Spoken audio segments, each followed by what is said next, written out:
lanjut apa yang Miss Iren sudah sampaikan. Sekitar 2 minggu yang lalu, hari itu saya lagi di Singapura, Bapak Ibu, saya lagi di tengah liburan, dan hari itu Bu Nita Joel bilang, Jess ayo cepetan bikin poster gitu. Bikin poster apa mah? Bikin poster tentang choir surgawi yang akan diadakan di Mega Bekasi. Saya bilang, waduh judulnya kok kurang bagus ya mah gitu. Dan hari itu saya coba merenungkan apa ya kira-kira judul yang bisa menetapkan dan juga ini akan menarik dan kuat gitu. Dan hari itu saya dapat satu kalimat yaitu heavenly resonance. Hari itu pada saat saya bikin poster saya belum ngerti Bapak Ibu apa sih arti heavenly resonance. Tapi saya sepanjang 2 minggu mempersiapkan acara saya itu gak bisa berhenti nangis Bapak Ibu. Saya gak bisa berhenti nangis karena kenapa? Tuhan terus bilang ke saya, nak sepanjang tahun 2026 akan ada ribuan lawatan. Dan Tuhan membutuhkan ribuan orang yang siap menjadi resonansi surga untuk lawatan itu digemakan. Gak cukup Bapak Ibu hanya pemimpin yang di depan, yang menjadi wadah, yang menjadi resonansi dari kerinduan surga untuk lawatan. Gak cukup. Tuhan bilang ke saya, siapkan untuk ada ribuan pasukan yang bisa menjadi resonansi surga. Amin Bapak Ibu.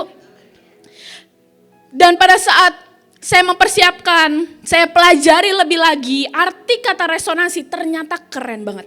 Mari sama-sama kita belajar. Yang pertama, arti kata resonansi itu adalah sebuah penguatan atau perpanjangan dari sebuah suara dan gema yang terjadi karena gema yang serempak dan seirama.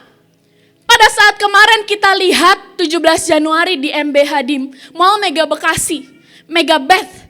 Kita bisa lihat bagaimana hari itu mungkin Bapak Ibu gak merasa cuman dengan pegang balon hati di antara ribuan orang, cuman dengan angkat balon merpati di antara ribuan orang. Tapi apa yang Bapak Ibu lakukan, Bapak Ibu sedang meresonansikan surga menyentuh bumi. Amin. Jadi pada saat kalau kita mau hidup kita menjadi resonansi surga, pastikan kita ini bisa seirama, kita bisa serempak dengan surga. Tanya kepada diri kita sendiri, apa yang saya bisa lakukan supaya saya ini bisa seirama dan serempak dengan surga. Dan di saat kita bisa seirama dan serempak dengan surga, kita sedang menjadi resonansi surga. Yang kedua, ini juga keren Bapak Ibu. Arti resonansi itu adalah kondisi di mana suatu rangkaian listrik ya, sama seperti yang tadi Miss Iren sampaikan. Kondisi di mana suatu rangkaian listrik menghasilkan respon terbesar terhadap sinyal terkecil yang diberikan. Ketika unsur-unsurnya berada dalam gelombang yang tepat. Hari itu saya ingat banget saya masih di Taiwan Bapak Ibu. Dan hari itu mama saya baru pulang dari Nigeria. Dan saya telepon, saya selalu melakukan ini setiap kali mama saya baru pulang dari Arab, dari Nigeria. Saya selalu menanti-nantikan cerita apa yang mama saya alami di setiap negara tersebut. Dan hari itu mama saya cuma bilang, Jess, mama cuma dengar 1 million man worship. Mama cuma terus lihat mungkin hari itu saya gak tahu dalam bentuk billboard yang lewat cuma dalam taksi yang mereka lagi jalanin. Billboard yang lewat, tapi billboard itu lewat terus 1 million man worship, 1 million man worship. Dan hari itu, singkat cerita pulang, hari itu saya ingat banget di hari Natal Bapak Ibu, saya lagi duduk antara saya, mama saya dan Christian, hari itu kita di rumah dan hari itu kita, mama saya cuma bilang, Chris, ayo Chris, mau gak Chris? Kita jadikan Mega Bekasi pukulan pertama untuk lawatan sepanjang 2026. Kita hadirkan ribuan jiwa-jiwa di mall itu dan kita memukul pukulan pertama untuk lawatan sepanjang 2026. Dan hari itu sekali lagi saya belum ngerti Bapak Ibu, saya belum berhasil jadi resonansi surga. Dan hari itu saya bilang, aduh mah G7 aja belum mulai, udah merencanakan acara buat Januari.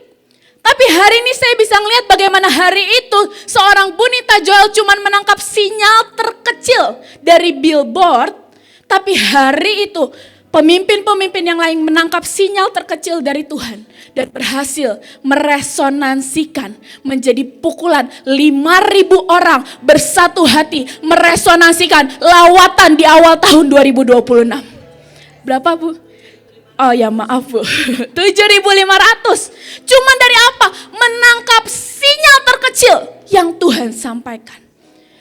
Jadi yang kedua Bapak Ibu, kalau kita mau menjadi resonansi surga, Tuhan membutuhkan orang-orang yang juga bisa mendengar dan menangkap sinyal-sinyal terkecil. Dan di saat kita bisa menangkap sinyal itu, dan artinya dikatakan di saat kita menangkap sinyal, kita mengubah itu menjadi respon yang besar dengan gelombang yang tepat. Surga akan meresonansikan rindunya dalam setiap diri kita pribadi lepas pribadi. Dan saya cuma bilang, Tuhan, tolong Tuhan. Saya cuma bisa nangis dan terus nangis sepanjang saya nyiapin acara. Saya cuma nggak tahu, saya cuma bisa nangis dan saya benar-benar ngerasa surga yang begitu besar sudah siap menuangkan rindunya. Tapi dari sisi kita nggak siap untuk menjadi resonansi. Ya. Dan yang ketiga Bapak Ibu, arti kata resonansi adalah sebuah zat yang hanya dibentuk dan dibuat dari kekuatan yang lebih besar. Kita tahu kemarin lawatan di mall di Megabeth. Kita tahu lawatan kemarin itu tidak bisa terjadi cuman karena kita rapih menata sebuah KKR, menata sebuah acara, menata sebuah orkestra. Tapi itu saya benar-benar melihat dengan mata kepala saya sendiri bagaimana bahkan oma saya yang 80 tahun selama 2-3 jam acara oma saya basah kuyup. Gak meneduh, gak gerak, tetap duduk di situ. Mereka teriak lawatan sambil pegang balon merpati. Saya gak ngerti Bapak Ibu, itu benar-benar bukan karena kekuatan manusia. Itu karena ada kekuatan yang lebih besar di saat kita mengizinkan diri kita menjadi resonansi. Amin. Dan yang terakhir, resonansi adalah peristiwa ketika sebuah benda yang bergetar menyebabkan benda lain juga ikut bergetar dengan gelombang dan gema yang lebih besar. Jadi kita percaya apa yang kita sudah lihat kemarin, 7.500, this is just the beginning. Untuk sepanjang tahun 2026 akan ada ribuan KKR dan lawatan yang lebih besar lagi. Dan ini hanyalah gelombang awal. Dan di saat kita menggemakan mulai dari Bekasi, Jawa Barat, seluruh pulau Jawa, seluruh Indonesia sampai seluruh bangsa-bangsa bisa merasakan resonansi surga. Ya, jadi sekali lagi, Tuhan membutuhkan kita untuk bisa menjadi resonansinya. Yang pertama, gerak dalam kegerakan yang seirama dan serempak. Yang kedua, kita harus bisa menangkap sinyal dan beri respon yang besar dalam gelombang yang tepat. Dan yang ketiga, kita harus minta kekuatan yang besar.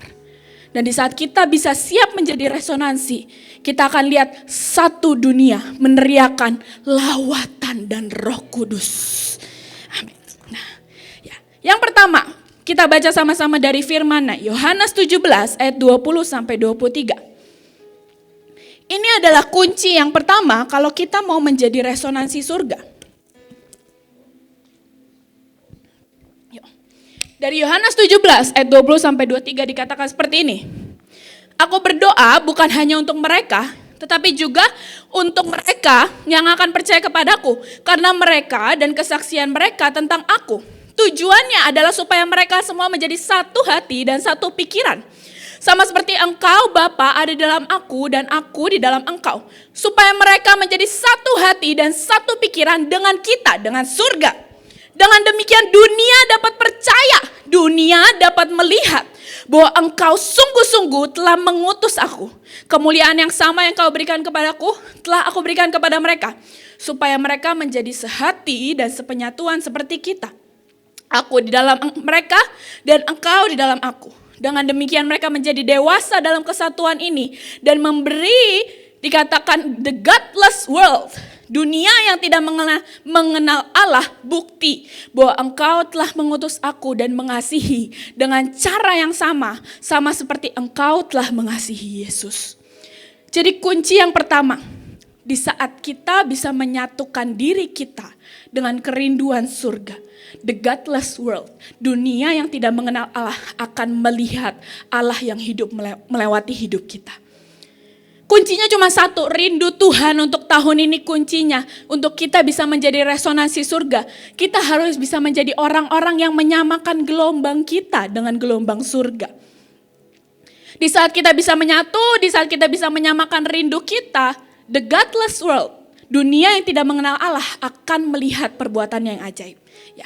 Saya punya cerita Bapak Ibu, hari itu minggu lalu sebelum acara saya diberi kesempatan, diberi kehormatan untuk duduk bersama Bu Nita Joel dan beberapa orang dengan ini acara untuk mewarisi.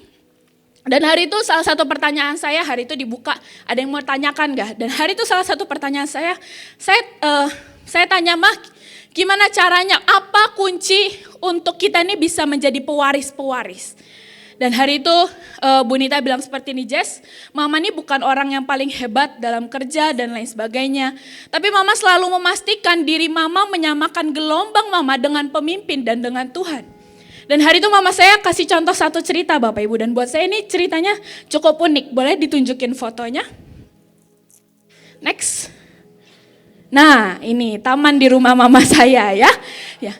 Jadi ceritanya Bapak Ibu, saya kenal Mama saya selama 22 tahun saya hidup. Dan saya tahu hari itu kita pada saat baru pindah ke rumah yang baru.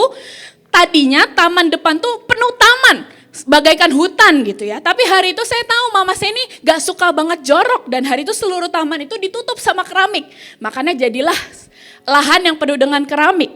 Tapi hari itu Mama saya ceritakan bagaimana beliau sekecil Ibu PMI sedang mencintai tanaman. Beliau mencoba mencocokkan dirinya. Mencocokkan gelombangnya dengan juga mencintai tanaman. Hari itu saya ngelihat setiap pagi Mama saya jam 6 pagi nyanyi I sing praises to your name. Tanaman-tanaman cantikku gitu. Menyamakan gelombang Bapak Ibu. Hari itu saya ngelihat sendiri di rumah bagaimana Mama saya mau pindahin pot gitu ya. Dan Mama saya angkat ngeliat, ada ratusan cacing tanah dan Mama saya lompat Bapak Ibu. Dan setiap kali pindahin tanaman yang namanya tanaman hidup, kita tahu binatang pasti suka untuk hidup karena hangat gitu. Dan setiap kali Mama saya pindahin ada cicak lompat ke tangan, cicak lompat ke paha. Dan Mama saya benar-benar sebenarnya gak suka sama sekali dengan yang namanya bercocok tanam. Tapi hari itu sesimpel dengan Mama saya mencoba untuk mencocokkan gelombang. Di saat pemimpin, di saat tuannya sedang mencintai bercocok tanam, maka dia akan memaksa dirinya untuk mencocokkan gelombang tersebut sesimpel menyukai bercocok tanam. Dan hari itu saya melihat Bapak Ibu ada cerita lucu. Next fotonya boleh.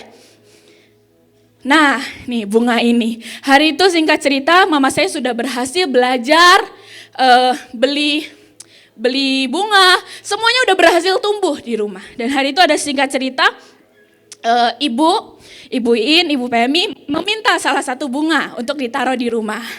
Dan hari itu Ibu bilang, nih taruh di atap gitu. Dan Mama saya tahu, Mama saya yang sudah mempelajari bunga anggrek, Mama saya tahu kalau yang namanya anggrek ini sedikit rewel Bapak Ibu.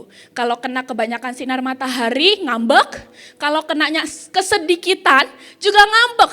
Tapi hari itu Bapak Ibu, apa yang Mama saya lakukan, apa yang Bu Nita Joel lakukan, ngomong ke anggreknya, anggrek hari ini kamu akan dipindahkan ke rumah Panglima Mikael Indriati Cipto.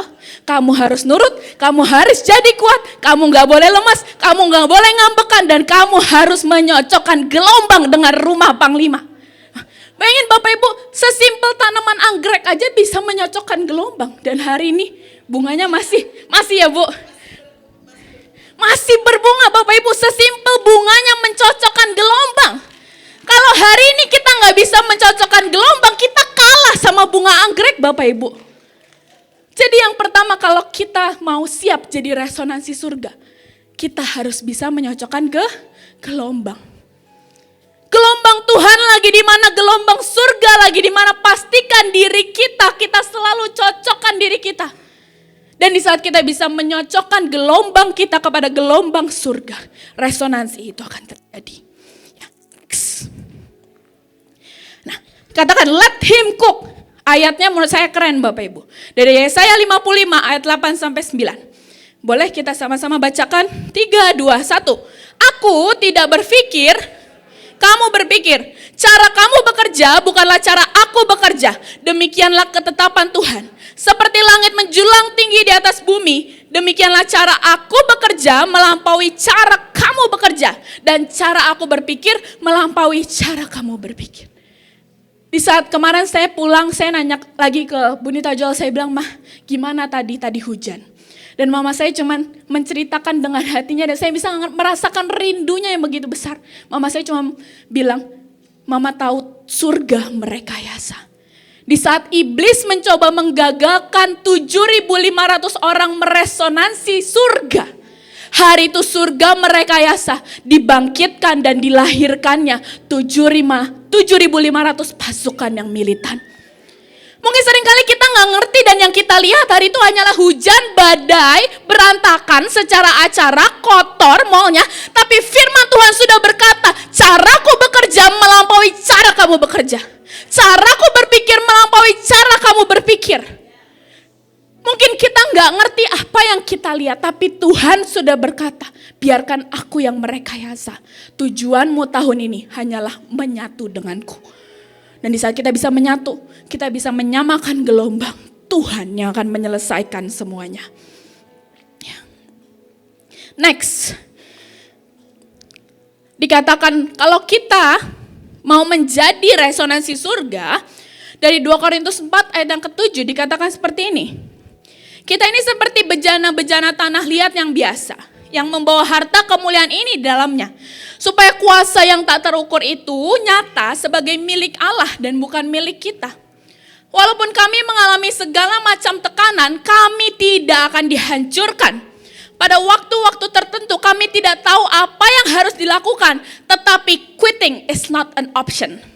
Kami dianiaya oleh orang lain, tetapi Allah tidak meninggalkan kami.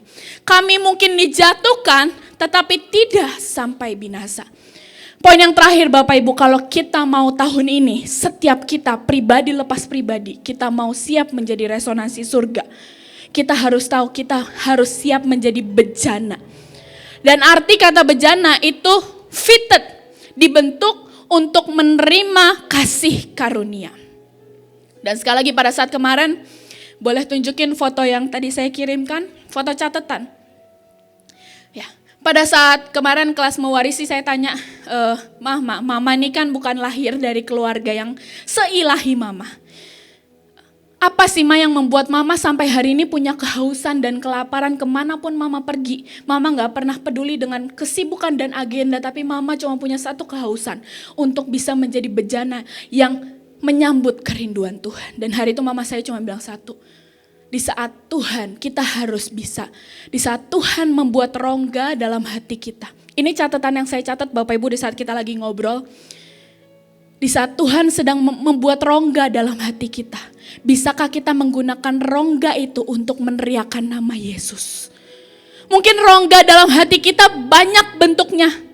Bisa dalam bentuk kemiskinan yang terus dicongkel dalam hati kita.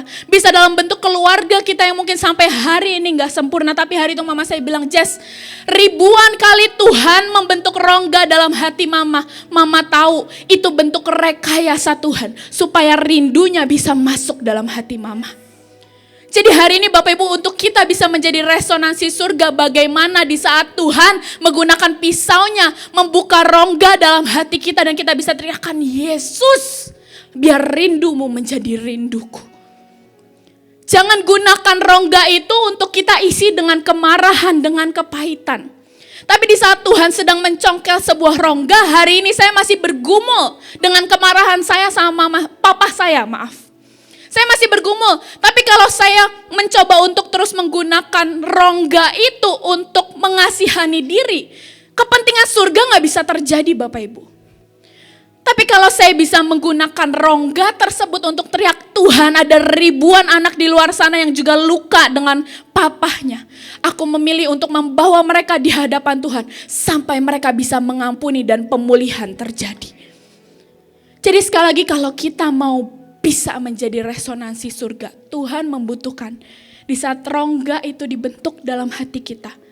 Bisakah kita menggunakan rongga itu untuk semakin meneriakan nama Yesus? Dan di saat kita bisa meneriakan nama Yesus dan meneriakan kepentingan surga, disitulah hidup kita sedang menjadi heavenly resonance. Dan yang terakhir Bapak Ibu, saya mau tutup dengan satu ayat Ya. Dan setelah kita bacakan satu ayat ini, nanti saya akan tampilkan video sekali lagi, video dari acara kemarin. Pada saat saya baca ayat ini saya cuma bilang, wow, yang Tuhan janjikan sangatlah besar. Ayatnya berkata, mintalah dan apapun yang kamu minta, aku sendiri Yesus yang akan melakukan untukmu. Jadi biar sekali lagi nanti pada saat kita membacakan ayat ini kita deklarasikan dan kita bilang kita ganti nama kamu dengan nama kita sendiri, dengan nama unit kita, dengan nama Mahanaim dan Bahtera. Dan pada saat kemarin saya ingat, pada saat di acara kemarin saya cuma lihat ada orkestra yang dinaikkan dari surga, dari bumi, dan surga juga membalas dengan orkestranya.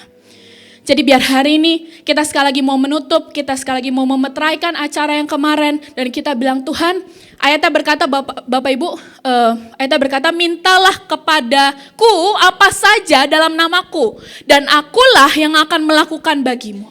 Jadi nanti pada saat videonya sekali lagi ditampilkan, Bapak Ibu tetapkan, Bapak Ibu minta apapun yang kita mau minta untuk provinsi, untuk unit, untuk keluarga kita masing-masing. Untuk tahun ini. Dan biar sekali lagi kita mengawali tahun ini dengan sebuah pesan Tuhan. Siaplah untuk menjadi resonansi surga. Amin Bapak Ibu. Yuk kita baca dulu ayatnya sama-sama dan kita ganti namanya dengan nama unit kita, dengan nama Mahanaim, Bahtera, dengan nama diri kita sendiri. Yuk 3, 2, 1. Aku memberitahukan kepadamu kebenaran yang berlaku selamanya. Kami yang mengikuti dia dalam iman, yang percaya kepada dia, akan melakukan mujizat-mujizat besar yang sama seperti yang dia lakukan. Bahkan mujizat-mujizat yang lebih besar dari ini. Sebab dia akan melakukan apapun yang Mahanaim minta kepada Tuhan. Ketika Mahanaim meminta dalam namanya. Dan demikianlah dia akan memperlihatkan seperti apa Bapa itu sesungguhnya. Dan membawa kemuliaan baginya. Mintalah kepadanya apa saja dalam namanya. Dan dialah yang akan melakukannya bagi Mahanaim, Bahtera, dan Indonesia. Mari sama-sama kita minta dan tetapkan apapun yang kita mau minta untuk tahun ini kita lakukan. Kita dapatkan.